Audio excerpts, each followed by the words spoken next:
ফের বাঘের আতঙ্ক ঝাড়গ্রামে। ঝাড়গ্রাম লাগোয়া ঝাড়খণ্ডের জঙ্গলে বাঘিনী জারি করা হয়েছে পর্যটকদের জন্য নির্দেশিকা।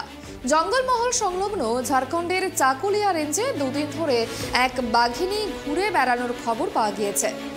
জেলার সীমানা লাগোয়া গিধিনি, জামবনি ও বেলপাহাড়ি রেঞ্জে নজরদারি চালাচ্ছে বন দপ্তর।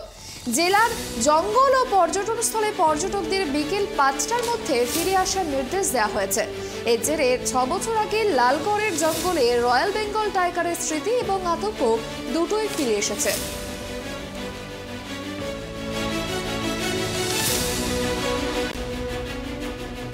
নতুন করে আবার বাঘের আতঙ্ক, একদিকে হাতি ছিলই।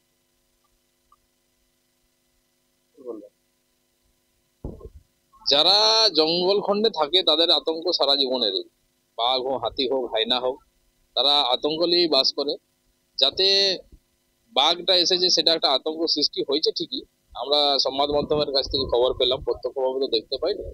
যাতে বাঘটাকে মেরে না ফেলা হয়, যেমন গতবার একটা বাঘ বেরিয়েছিল চাঁদড়া রেঞ্জে, সম্ভবত মেরে ফেলা হয়েছিল তাকে, যাতে না মারা হয় সেই ব্যাপারটা প্রশাসন এবং গভর্নমেন্টের এবং ফরেস্টের দৃষ্টি আকর্ষণ করছে, এবং সর্বোচ্চ স্তরের মানুষ যাতে বাঘটাকে রক্ষা করতে পারে সেই চেষ্টা যাতে সবাই করে, সেদিকে নজর রাখা উচিত। সীমান্ত এলাকায় ফরেস্টের থেকে সতর্ক করা হয়েছে। সতর্ক করা তো উচিত, এটা তো গভর্নমেন্টের কাজ বা ফরেস্ট ডিপার্টমেন্টের কাজ, যাতে সতর্ক করে যাতে বাঘটাকে রক্ষা করা যায় এবং গ্রামবাসীরা যাতে কোনোভাবে বেশি আতঙ্কিত হয়ে না পড়ে, তারা যেমন স্বাচ্ছন্দ্যে জীবনযাপন করতে পারে। আপনারা বাঘেরও দর্শন পেতে পারেন, কি বলবেন এই সম্পর্কে? কতটা উপভোগ করছেন এই যে প্রকৃতিতে রয়্যাল বেঙ্গল টাইগারের দেখা মিলতে পারে? যারা প্রকৃতি প্রেমী তারা এইসব কখনো তাদের বেঁধে রাখতে পারে না। তো রয়্যাল বেঙ্গল টাইগার যদি এখন খোলা অবস্থায় থাকে বা এখন যদি দেখা গেছে শুনেছি, তো খানিকটা ভয় লাগে, কেননা এরকমভাবে সামনাসামনি কখনো আমরা এই সিচুয়েশনটা কখনো ফেস করিনি। তো যেহেতু প্রশাসন থেকে এখন বারণ করা হচ্ছে যে সবাই একটু সাবধানে থাকবেন, কেননা আমাদের পরবর্তী মুভমেন্ট হচ্ছে ঘাটশিলা, তো সেখানেই নাকি বাঘের মানে দেখা পাওয়া গেছে। তো সেহেতু আমাদের একটু মানে নিজেদের একটু সাবধানতা বজায় রাখতে হবে। আর যেহেতু এই বাঘ দেখা গেছে, তো এটা একটা অ্যাডভেঞ্চারের মধ্যে একটা পড়ে, মানে একটা মনে একটা আনন্দ যে স্বাধীনভাবে একটা বাঘ দেখবো। এতদিন আমরা বাঘ দেখে এসেছি চিড়িয়াখানা খাঁচার বন্দি, এবার বাঘ দেখবো হয়তো জঙ্গলের মধ্যে খোলা অবস্থায়। তো সেটা একটা আনন্দ, তার মধ্যে একটা ভয়, সে কত না ভয়ঙ্কর হবে যদি খোলার জায়গায় হয়।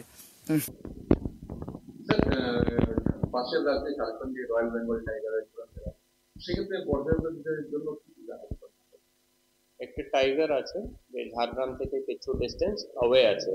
তো প্রথম জিনিস আছে ইনফরমেশন। তো ইনফরমেশন জন্য আমি ইন টাচ আছি, আমাদের কাউন্টার পার্ট আছে ইন ঝাড়খণ্ড, আমাদের রেঞ্জ অফিসারও সম্পর্ক আছে, সব লেভেল একটা সম্পর্ক আছে, অ্যাডমিনিস্ট্রেশন সঙ্গেও একটা কথা হয়েছে, ডিসকাশন হচ্ছে কিভাবে প্ল্যানিং নেওয়া হচ্ছে। তো first thing is information. Information একদম আছে আমার কাছে, যখন প্রয়োজন হবে। সেকেন্ড দ্বিতীয় জিনিস আছে রেসপন্স মেকানিজম। তো রেসপন্স জন্য আমাদের গাড়ি আছে, রেঞ্জ অফিসার আছে, কিছু কিছু ট্রাকার্স আর স্টাফ আছে যে সক্ষম আছে ওয়াইল্ড লাইফ ট্র্যাকিং। তো যে লোকজন আছে, স্টাফ আছে, ওনাকে অলরেডি অ্যালার্ট করা আছে, ও সব তাইনাত আছে, ডিউটি আছে। কালকেও সেম জিনিস ছিল, কালকেও আমাদের টিম, গাড়ি, রেঞ্জ অফিসার সব লোক ফিল্ডে ছিল। তো যখন প্রয়োজন হবে